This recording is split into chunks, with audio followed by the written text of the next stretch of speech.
Salve, salve, galera. Uma pausa aqui na jornada do MS1 e vamos falar um pouco na jornada do armazenamento. A gente vai falar um pouco de tipos de memória hoje, de armazenamento, né? Falar HD, o HD é o hard drive e eles não são mais hard, porque não tem peças mecânicas, como tem um disco mecânico mesmo. Então, assim, eu vou passar rapidinho, fazer uma pequena analogia entre eles. Então, se a gente falar que o HD mecânico, o Fusca, ele teve seu espaço, foi importante, revolucionou tudo, vendeu muito. Depois a gente teve o nosso amado Fiat Uno, que é o SSD, que ele foi assim incrível, bom, bonito, barato e dá pouca manutenção. Depois a gente veio ver os NVMe, que seria a SUV de mercado, né? Um carro cheio de tecnologia, entrega uma performance incrível, é relativamente barato, mas ele não tolera calor. Ele tem suas limitações de calor, por isso que eu comprei uma série de dissipadores de tamanhos e formatos diferentes. Eu vou usar uma câmera térmica para fazer alguns testes. A gente vai ver o quanto de energia você consegue economizar com um dissipador maior, com mais material, mais aleta. Eu vou bater um papo de como e cada tipo de dissipador a gente usa em cenários diferentes. Se você tem uma refrigeração ativa com aletas é importante. Se você não tem uma refrigeração ativa, a massa dele é mais importante. E o NVMe ele é isso, ele exige manutenção. Como hoje os carros mais modernos falam, nem todo mundo mexe, é muito melindroso, o NVMe ele é um pouco. Se você não tomar cuidado, se você for pegar um notebook muito fino e colocar um NVMe de altíssimo desempenho, ele pode ter um desempenho menor porque ele não consegue dissipar a temperatura interna, porque ele não tem um espaço para você colocar um dissipador muito grande, ou às vezes nem tem como, né?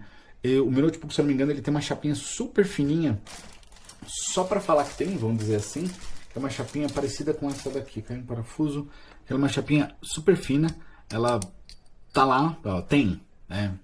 O pessoal não reclamar que não tem, eles mandaram com essa chapinha.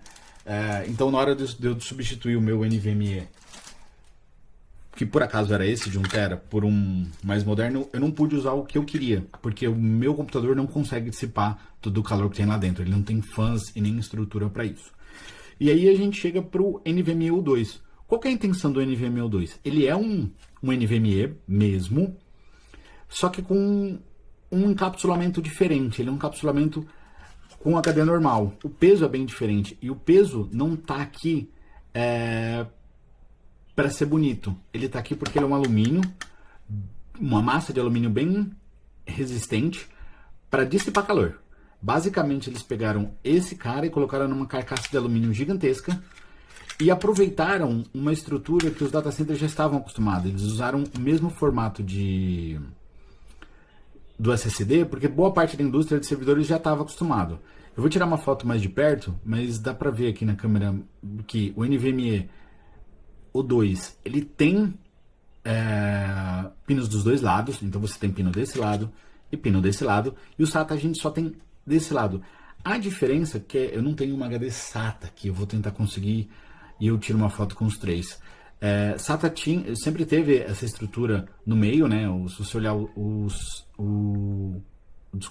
SAS, os discos SAS sempre tiveram essa estrutura. Disco SATA tem essa estrutura de cortada, onde a gente conecta o cabo SATA tradicional.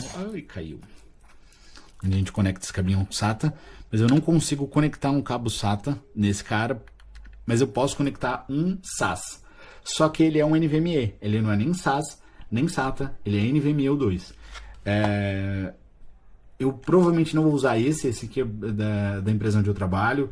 A gente fez uma substituição, a gente fez o upgrade, a gente trocou um array de 4 SSDs, que eles fugiram da minha mão. A gente trocou 4 SSDs que são 2 teras, com uma partição, um volume de reserva, por um desse. Só que nós tínhamos um volume com 2 desses, era dobrado o nosso armazenamento. Então a gente trocou, colocou 2 desses, a gente ampliou a capacidade operacional e nós ampliamos a cobertura e a segurança trocando isso. Então a gente está com um volume grande de SSDs sobrando, e esse cara, teoricamente, foi pensado, projetado para longas cargas de trabalho. Esse daqui a gente tinha um ciclo de vida dele menor, então a gente fazia substituições periódicas, preventivas, para não ter perigo de ter um downtime. Perda de dados não seria um problema, porque ele era todo replicado, mas o nosso maior medo sempre foi downtime. Então, a evolução natural, a gente saiu de um disco mecânico para um SSD, evoluímos as memórias, e aí hoje em data center a gente está trabalhando com esse carinha aqui. Existem, eu não tô com um aqui, não exatamente de data center, mas eu tenho um SSD Green. Ele é pensado para NVMe's. Quando ele foi lançado, hoje a gente já tem categorias melhores, mas ele é pensado em armazenamento de longo prazo e grandes escritas. Esse carinha já não. Esse carinha já é um mais residencial. A gente usava para algumas bases de dados que usavam de leitura muito boa. Se não me engano, a Kingston tem até um NVMe que tem altíssima leitura, que ele tem mais leitura do que escrita. Ele é pensado para esse tipo de cenário. Mas infelizmente é difícil achar no Brasil, então a gente trocava a cada 2 anos esse cara, sobrava ele, a gente doava para a equipe e tudo mais. Então a gente optou por uma estratégia de controle em vez de comprar. Se fosse barato no Brasil esse modelo de data center, a gente teria comprado sim. Esse chegou agora, não chegou exatamente no mercado agora, ele é de 2022, mas ele começou a chegar aqui em terras tupiniquins de maneira mais abundante agora. Agradecer a todo mundo que assistiu até aqui. Deixe seu like, comenta, compartilha. Qualquer dúvida pode deixar aí que eu vou estar respondendo. E fala o que você quer mais de detalhe daqui pra frente. E alguma coisa, André, falar mais um pouquinho do NVMe, do U2. Eu provavelmente vou fazer uma montagem exótica.